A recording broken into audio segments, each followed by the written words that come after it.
चलते रहे जिस ढंग से हम अपना रोजी रोटी चलाते हैं, तो उस पे कुछ नहीं आया, उस पर टैक्स में रिबेट नहीं मिली, नहीं मिला, केवल रिटर्न भरने से राहत मिली। इसलिए हम ये कह रहे हैं कि उस पे हम लोग उम्मीद रखे थे कि सीनियर सिटीजन्स जो 60 इयर्स से ज्यादा, 75 तो बहुत दूर की बात होगी, जैसे आप रिटायरमेंट किए 60 एंड अबव में कुछ ना कुछ ऐसा राहत हम लोग उम्मीद कर रहे थे जो नहीं आया।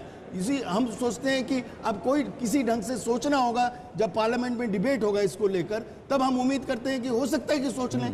तो इसको हम लोगों को रखना चाहिए सामने, क्योंकि इंटरेस्ट रेट घट रहा है बैंक्स का, और लोग अपने फिक्स डिपॉजिट पे अपना रोजी रोटी चला रहे हैं, जो लोग रिटायर करते हैं, तो उनका कैसे होगा।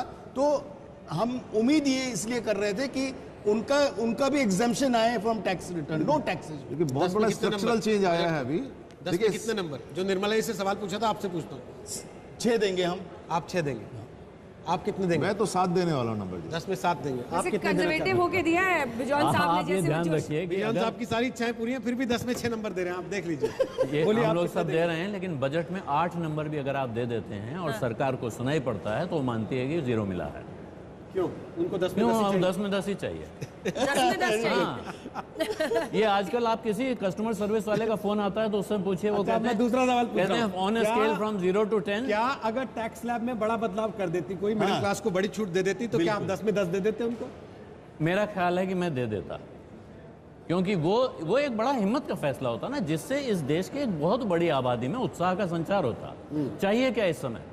हौसला चाहिए। वर्ल्ड का लार्जेस्ट, बहुत से लोगों की जेब में थोड़ा बहुत पैसा बचा हुआ है, वो उसे खर्च करने की हिम्मत नहीं जुटा पा रहे हैं। क्या वो हिम्मत ये बजट दे रहा है? तो ये भाई शेयर बाजार वालों को कहां से आ रही है हिम्मत, मैं नहीं जानता हूं। हाँ। क्योंकि शेयर बाजार के बारे में पूछना चाह रही थी। मैं एक बात और कहूंगा, क्या डिसइन्वेस्टमेंट विनिवेश की वजह से इतना है? क्योंकि देखिए आप जितने अब प्रतिक्रियाएं आ रही हैं, एक सेकंड, शंकर सिंह वाघेला ने लिखा है पूरा बजट एक लाइन में, सब बेचा जाएगा। अब सवाल यह है कि कांग्रेस पार्टी ने भी तो एक वक्त पर डिसइन्वेस्टमेंट को आगे ले गए थे, और लेकिन अब वही सबसे बड़ा क्रिटिसिज्म का पॉइंट बन रहा है। उन्होंने साथ में क्या लिखा है? कांग्रेस का जो सवाल है वो इस पर है कि आप तो कहते थे मैं देश नहीं झुकने दूंगा, देश नहीं बिकने दूंगा। वो इस चीज को लेकर अब सरकार के ऊपर हमलावर हैं और होंगे आगे, कि आप ये वादा करके आए थे लेकिन कर रहे हैं उसके उलट।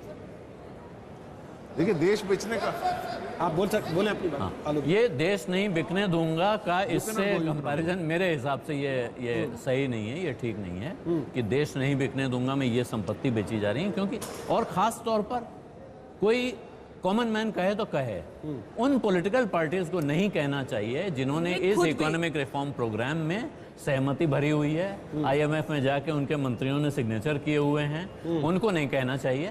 तो देश बेचना नहीं है, नहीं है, बिल्कुल नहीं। लेकिन जो आज बातें आ गई हैं पिछले साल भर में, को तो सबसे बड़ा टिकट इकोनॉमिक रिफॉर्म माना गया था, और ये तमाम सरकारों ने माना है। लेकिन सवाल तो इस सरकार की उस ईमानदारी पर भी है, क्योंकि आपने पिछली बार भी एयर इंडिया और भारत पेट्रो का किया है, वो अभी तक आप खत्म नहीं कर पाए हैं। जो टारगेट आप सेट करते हैं उसको आप मीट कर पाते हैं या नहीं, लेकिन यही क्रिटिसिज्म का फिलहाल सबसे बड़ा पॉइंट है।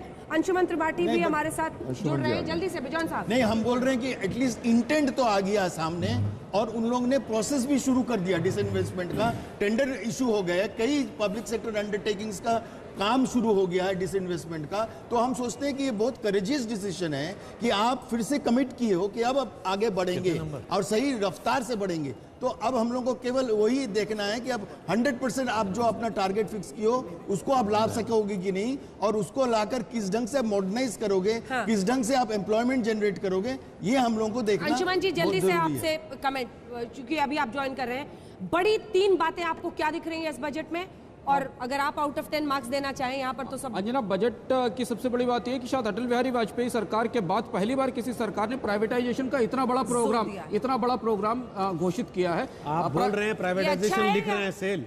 वो प्राइवेटाइजेशन का सब सेल ही है। आप बोल रहे हैं प्राइवेटाइजेशन से आदमी फिर भी एक्सेप्ट कर लेता है, लेकिन जैसे ही आप नहीं, दोनों चीजें सुना, मेरी बात तो सेल लगा दी है, सब बेच रही है सरकार। पूरी दोनों बातें सुनी, सेल भी है और प्राइवेटाइजेशन भी है। एसेट मोनेटाइजेशन के नाम से पूरी पाइपलाइन बनाई गई है, जिसमें आउटराइटली सरकार बंदरगाह और ट्रांसमिशन लाइनें, रेलवे, डेडिकेटेड फ्रेट कॉरिडोर के हिस्से बेचेगी। ये पहली बार ऐसा हो रहा है भारत में जब आउटराइटली सरकार एसेट्स का मोनेटाइजेशन करने जा रही है, और जिसमें फॉरेन इन्वेस्टर्स को बुलाएगी। ये पहली बड़ी घोषणा है। और प्राइवेटाइजेशन के लिए पूरी अलग सीरीज है, जिसमें बैंक्स हैं, जिसमें पोर्ट हैं, बैंक्स हैं, जिसमें दो Insurance प्राइवेट बैंक है, companies। पोर्ट है। मैंने दोनों चीजें कही आपसे, प्राइवेटाइजेशन भी और सेल भी है, क्योंकि सेल इसलिए जब मोनेटाइजेशन करने जा रहे हैं तो आप